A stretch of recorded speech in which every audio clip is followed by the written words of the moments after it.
135 గజాల భూమి కేవలం 8 లక్షలకే. ప్రతి నెల 10,000 మంత్లీ రెంటల్ ఇన్కమ్.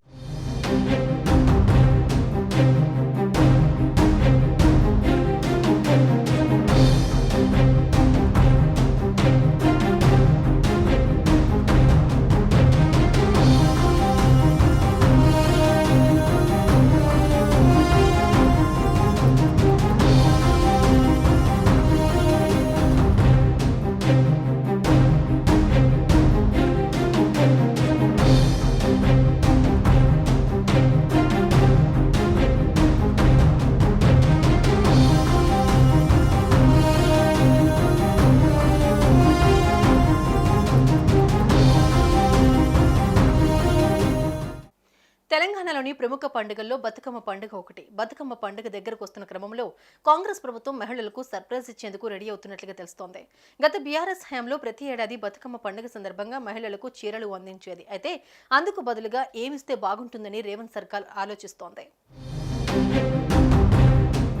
గత ప్రభుత్వం అందించిన ఈ బతుకమ్మ చీరలు నాసిరకంగా ఉన్నాయని తీవ్ర వ్యతిరేకత వ్యక్తం కావడంతో చీరల పంపిణీకి బదులుగా మరో స్కీంపై అధికారులు కసరత్తు చేస్తున్నారని టాక్ నడుస్తోంది. దీంతో ప్రస్తుతం చీరలు పంపిణీ చేయొద్దనే నిర్ణయానికి వచ్చినట్లుగా తెలుస్తోంది. అయితే ఏదైనా గిఫ్ట్ ఇద్దామా, ఒకవేళ ఇస్తే అది వస్తు రూపంలో ఉండాలా లేక నగదు రూపంలో ఇవ్వాలా అనే విషయంపై సమాలోచన చేస్తుంది. ఇక ఎవరికి ఇవ్వాలి, అందుకు అర్హతలేంటి అనే విషయంపై కసరత్తు చేస్తున్నట్టు సమాచారం. పండుగల సమయంలో వివిధ రాష్ట్ర ప్రభుత్వాలు పేదలకు ఏమైనా బహుమతులు ఇస్తున్నాయా, నగదు పంపిణీ చేస్తున్నాయా అనే విషయాలను పరిశీలించి బతుకమ్మ చీరల పంపిణీపై సర్కారు నిర్ణయం తీసుకునే అవకాశం ఉందని తెలుస్తోంది. తెల్ల రేషన్ కార్డు ఉన్న కుటుంబాల్లోని మహిళలకు నగదిస్తే ఎలా ఉంటుంది, ఒక్కొక్కరికి ఎంత ఇవ్వాలి, ఆర్థిక సాయం చేస్తే ప్రభుత్వంపై ఎంత భారం పడుతుంది వంటి వివరాలను పరిశీలించి ఈ విషయంలో సర్కారు తుది నిర్ణయం తీసుకునే అవకాశం కనిపిస్తోంది.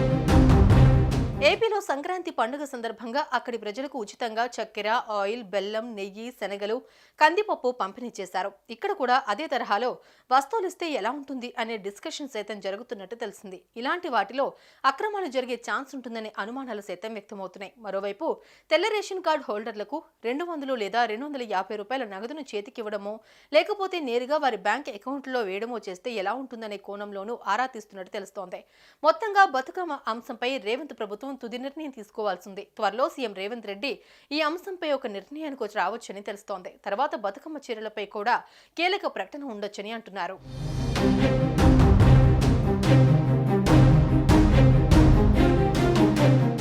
సుమన్ టీవీలో మీ పర్సనల్ అండ్ బిజినెస్ ప్రమోషన్స్ కోసం కింది నెంబర్కి కాంటాక్ట్ చేయండి.